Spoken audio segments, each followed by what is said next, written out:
Hello दोस्तों, मैं वीरू, आपका ऑनलाइन ट्यूटर। आज इस चैनल पे एक बार फिर से आ चुका हूँ एक बेहतरीन टॉपिक के साथ। आज का हमारा टॉपिक है जॉन रॉल्स का न्याय सिद्धांत।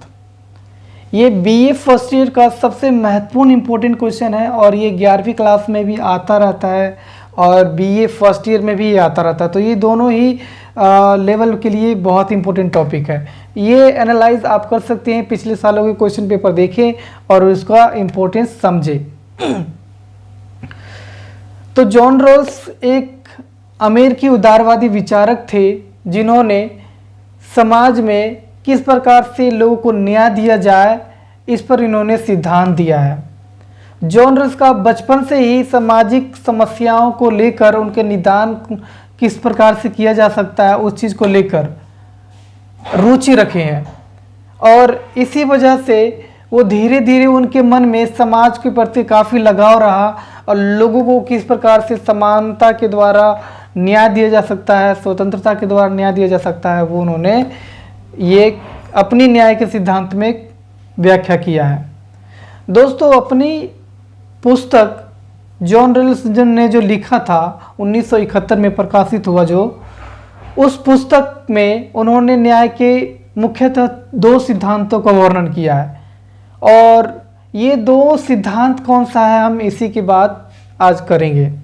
तो दोस्तों, सबसे पहले जो सिद्धांत है वो है स्वतंत्रता का सिद्धांत, दूसरा है समानता का सिद्धांत और तीसरा जो है, हालांकि वो न्याय के तीसरा सिद्धांत आप कह सकते हो, ठीक है, तो वो है अज्ञानता का आवरण।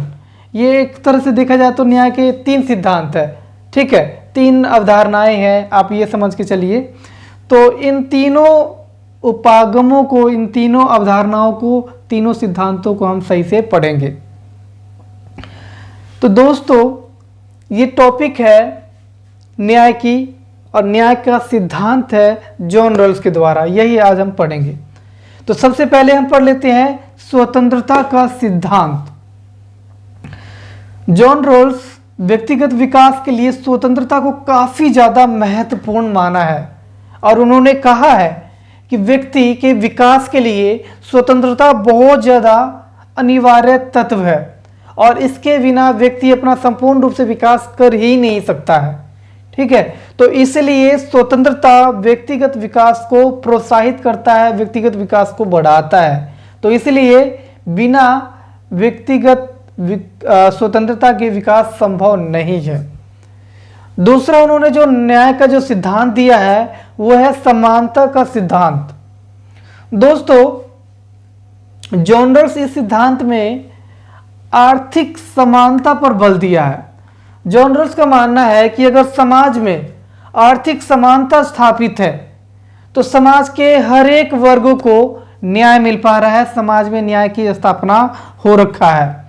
लेकिन अगर समाज में आर्थिक असमानता है तो समाज में न्याय की स्थापना नहीं है, समाज के हर एक वर्गों को न्याय सही से नहीं मिल पा रहा है। लेकिन इस समस्याओं को सुलझाने के लिए भी उन्होंने एक उपाय सुझाया है। एक क्या, इसमें उन्होंने दो उपाय सुझाया है। इसमें हम दो सिद्धांतों को हम पढ़ेंगे कि अगर समाज में आर्थिक असमानता है तो हम उसमें उसे भी न्यायपूर्ण कैसे बना सकते हैं। आर्थिक असमानता को मैंने पहले ही बोल दिया कि आर्थिक समानता है तो न्यायपूर्ण ये कहलाएगा, अगर आर्थिक असमानता है समाज में तो ये न्यायपूर्ण नहीं कहलाएगा। लेकिन अगर आर्थिक असमानता है तो उसको हम न्यायपूर्ण बना सकते हैं और वो किस तरीके से, तो इसमें भी उन्होंने न्याय के दो सिद्धांत और बताया है। पहला जो सिद्धांत है दोस्तों वो है समान अवसरों का सिद्धांत। समान अवसरों के सिद्धांत में हम क्या पढ़ने वाले हैं देखते हैं। तो जॉन रॉल्स का मानना है कि समाज में जो हम देखते हैं एक अमीर वर्ग है और एक गरीब वर्ग है, तो समाज में आर्थिक असमानता क्यों है? तो आर्थिक असमानता इसलिए है क्योंकि समाज के किसी एक वर्ग को विकास करने का हर एक अवसर मिल गया जिससे वो आज बेहतर कंडीशन में है, और वहीं पे समाज की एक ऐसा वर्ग है जिनको विकास करने की पूर्ण रूप से सुविधाएं नहीं मिली है, पूर्ण रूप से अवसर नहीं मिली है। इसी की वजह से आज उनकी दयनीय स्थिति है और इस तरह से समाज में आर्थिक असमानता की समस्या उत्पन्न हो रखा है। तो जॉन रोल्स का मानना है कि अगर समाज में विकास करने का सभी को समान रूप से अवसर दिया जाए तो इस तरह से समाज में समानता स्थापित किया जा सकता है, आर्थिक समानता, ठीक है, स्थापित किया जा सकता है और इस तरह से न्यायपूर्ण समाज को बनाया जा सकता है। अब कुछ एग्जाम्पल से समझ लेते हैं। एक गरीब परिवार के बच्चा है और एक अमीर परिवार के बच्चा है। गरीब परिवार के बच्चे की अगर बात करें तो उनको विकास में हर तरह की सुविधाएं नहीं मिलता। विकास किया जाए इसके लिए हर तरह की सुविधाएं उनको नहीं दिया जाता गरीब परिवार के बच्चों को। और वहीं पे अमीर परिवार के बच्चों की अगर बात करें तो उनको हर प्रकार की सुविधाएं दी जाती है, शिक्षा, स्वास्थ्य और जो भी उनके विकास के लिए जो भी आवश्यक चीज़ें हैं वो सब उपलब्ध करवाया जाता है। वहीं पे गरीबों को ये सुविधाएं नहीं मिलती है, वंचित रहती हैं बच्चे गरीब परिवार के।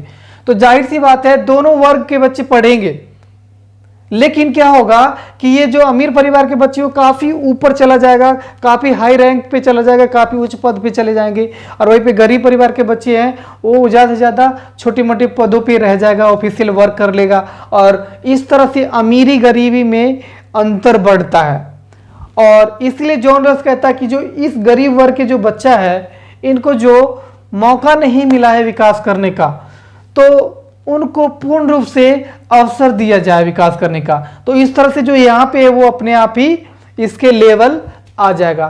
तो अमीरी गरीबी में आर्थिक समानता स्थापित होगा तो इस तरह से लोगों को न्याय मिल पाएगा, अर्थात समाज को न्याय मिल पाएगा।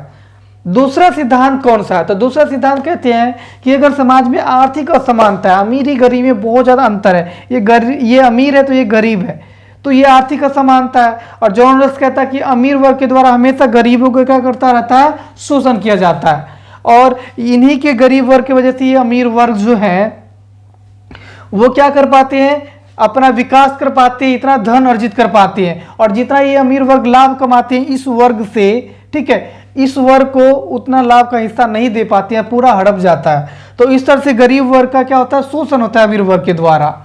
तो इस तरह से जॉन रॉल्स ने एक उपाय सुझाया है और वो क्या है, किसी अमीरों पर टैक्स लगाओ और गरीबों पर खर्च करो, तो इस तरह से तेजी से इनका क्या होगा, विकास होगा और ये आसपास आ जाएंगे। तो इस तरह से आर्थिक असमानता को भी न्यायपूर्ण बनाया जा सकता है, ये राय दिया है उन्होंने और उन्होंने उपाय भी सुझाया है, ठीक है। और तीसरा जो सिद्धांत है न्याय का, एक तरह से सिद्धांत ही कह लेंगे इसको भी, वो है अज्ञानता का पर्दा या कह लो अज्ञानता का आवरण। सबसे पहले ये क्या होता है ये समझ लेते हैं। दोस्तों ये अज्ञानता का आवरण एक ऐसी काल्पनिक परिस्थिति है जिसमें कल्पना किया जाता है कि मैं बेशक से आज बेटर स्थिति में हूं, लेकिन हो सकता है कि मैं अगले जन्म में मैं गरीब परिवार में जन्म लूं, या फिर मैं अभी बेशक से करोड़ों अरबों लखपति हूं, लेकिन हो सकता है कि कुछ महीनों, दिनों, सालों में मैं गरीब हो जाऊं, कंगाल हो जाऊं, रोड पे आ जाऊं। कई बार ऐसा होता है। तो ऐसे में मैं अगर अभी गरीबों के लिए अगर ना काम कर सकूं तो गरीब मैं भी अगर बन जाऊं या गरीब परिवार में जन्म लूं तो मेरे को भी ये समस्याएं झेलना पड़ सकता है। तो इस तरह से व्यक्ति के मन में थोड़ा सा डर पैदा हो सकता है या गरीबों के लिए दया या भाव उत्पन्न होगा, उससे लगाव होगा। तो इस तरह से वो गरीबों के लिए काम करेगा, उसको सुविधाओं को ध्यान में रखेगा। तो ये एक तरह से काल्पनिक परिस्थिति होता है, ये अज्ञानता का पर्दा, जिसमें व्यक्ति विवेकशील हो जाता है, समझदार जिसे कहती है, बड़े सोच समझ के और फैसला लेता है। तो जॉन रॉल्स कहता है कि जो भी शासक बनता है, जो भी व्यक्ति शासक बनता है तो शासक बनने से पहले वो बहुत सारी बातें सोचता है कि समाज के लिए क्या करेगा वो और क्या नहीं करेगा। नॉर्मली समाज के विकास के लिए, लोगों के लिए, कल्याण के लिए कार्य करने की सोचता है, लेकिन जैसे ही सत्ता में आता है, पावर हासिल करता है, वैसे ही वो व्यक्ति भ्रष्ट हो जाता है, क्योंकि वो अपने परिवार की सुख सुविधाओं और खुद के सुख सुविधाओं पे ज़्यादा बल देने लगता है। तो इस तरह से वो व्यक्ति हो गया भ्रष्ट, वो शासक हो गया भ्रष्ट। तो इसलिए जॉन रॉल्स कहता है कि शासक को अज्ञानता के आवरण में आकर सोचना चाहिए, ताकि व्यक्ति समाज के सभी वर्गों को समान समझे, अपने और पराया में भेद न करे और सभी को या तो अपना समझे या फिर समाज में सभी को इक्वल समझे और उस समय ध्यान में ना रखे कि समाज में मेरा भी कोई परिवार है या फिर मेरा मित्र संबंधी कोई है। तो इस तरह से व्यक्ति क्या करता है, कल्पना करता है, वो आत्मत्यागी बन जाता है, समाज के गरीब वर्गों को ज़्यादा ध्यान देने पे बल देता है, समाज के हर एक वर्गों को समान रूप से विकास करने पे बल देता है। तो ये अज्ञानता का आवरण होता है, यही चीज़ें, ठीक है। तो इस तरह से जॉन रॉल्स ने न्याय के मुख्यतः 3 सिद्धांतों का वर्णन किया है और हम इन्हीं तीनों सिद्धांतों को हम समझे हैं। और आई होप ये वीडियो आपको अच्छा लगा होगा। अगर अच्छा लगा होगा तो प्लीज़ लाइक, शेयर, कमेंट और सब्सक्राइब कर दीजिएगा और साथ ही बेल आइकन को दबा लीजिएगा ताकि हमारा न्यू वीडियो का नोटिफिकेशन जल्दी मिल जाए।